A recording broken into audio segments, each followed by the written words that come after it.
तर या वारीमध्ये अवघा रंग एक का होतोय हे अर्पणा यांच्या बोलण्यातून देखील स्पष्ट झालं। लोभसवाणी आणि नयनरम्य अशा पंढरपूर वारीची आठवण जो तो आपापल्या परीनं मनात साठवून ठेवण्याचा प्रयत्न करत असतो। वारीची अशीच काहीशी नानाविध रूपं आपल्या कॅमेऱ्यात साठवण्याकरता एक वारकरी सज्ज झालाय। त्याच्याशी बातचीत केली आहे स्वानंदेने। माऊलींची आषाढी वारी हा खरोखरच एक कौतुकाचा आणि औत्सुक्याचा सोहळा असतो। मात्र या वारीतले प्रत्येक रंग कॅमेरा दाखवू शकतो का नाही याबद्दल थोडी शंका आहे। म्हणूनच वारीतले न दाखवलेले रंग दाखवण्याचा प्रयत्न करतोय वारीतलाच एक मानकरी अतुल नाझरे, कंसात वाल्हेकर असं तो सांगतो। अतुल गेली कित्येक वर्ष या सगळ्या वारीबरोबर फिरतो आहे। एक फोटोग्राफर म्हणून त्यांनी काम केलेलं आहे। अतुल, मुळात परिपूर्ण वारी ही संकल्पना काय आहे आणि ती तुला कशी सुचली? मी माझ्या कामाची सुरुवात 19 जूनला अंकली या ठिकाणापासून केलेली आहे। वारीची सुरुवात मी अंकलीपासून दाखवलेली आहे। तर माझ्या कामाचा शेवट हा 2 ऑगस्टला ज्यावेळेस माऊली समाधी स्थळी विसावेल त्यावेळेस माझ्या कामाचा शेवट होईल। मी हा कार्यक्रम करण्याचा हा प्रोजेक्ट हाती घेण्याचा एक मूळ कारण की वारी सोहळ्यात बरेचसे असे पूर्वंपार कार्यक्रम होत आलेले आहेत की जे कार्यक्रम होत आहेत पण ते समाजापर्यंत पोचलेले नाही आहेत। ते मला समाजाला ते सर्व कार्यक्रम समाजापर्यंत पोहोचवायचे आहेत, समाजाला ते दाखवायचे आहेत। पालखीचा दिवसाचा दिनक्रम असतो, तो सकाळपासून सुरू होतो ते थेट संध्याकाळपर्यंत चालतो।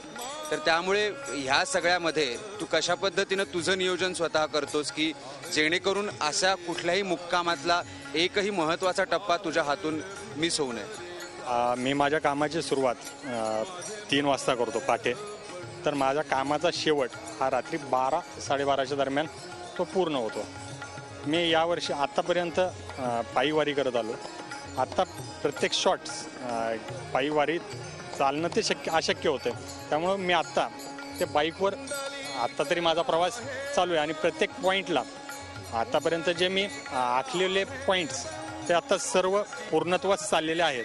जास्तीत जास्त माऊलींच्या सानिध्यात तुला राहायला मिळतं, म्हणजे जे सर्वसामान्य वारकऱ्याचं एक स्वप्न असतं। कारण मी स्वतः पाहतो की पालखीचं किंवा पादुकांचं दर्शन घेण्यासाठी अक्षरशः उड्या पडत असतात।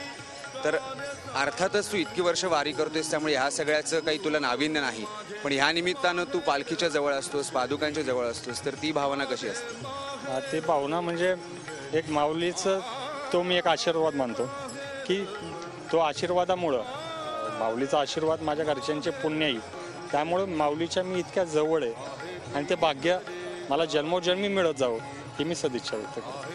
निश्चित, त्यामुळे वारीचे असे खूप रंग असतात जे आपल्या समोर कधी येत नाहीत। त्यामुळे परिपूर्ण वारीतनं आपल्याला या वारी सोहळ्याचे न दिसलेले रंग परिपूर्ण पद्धतीनं लवकरात लवकर दिसावेत आणि ही डॉक्युमेंटरी लवकरात लवकर रिलीज व्हावी हीच झी मीडियाच्या वतीनं आपण अतुलला शुभेच्छा देऊयात।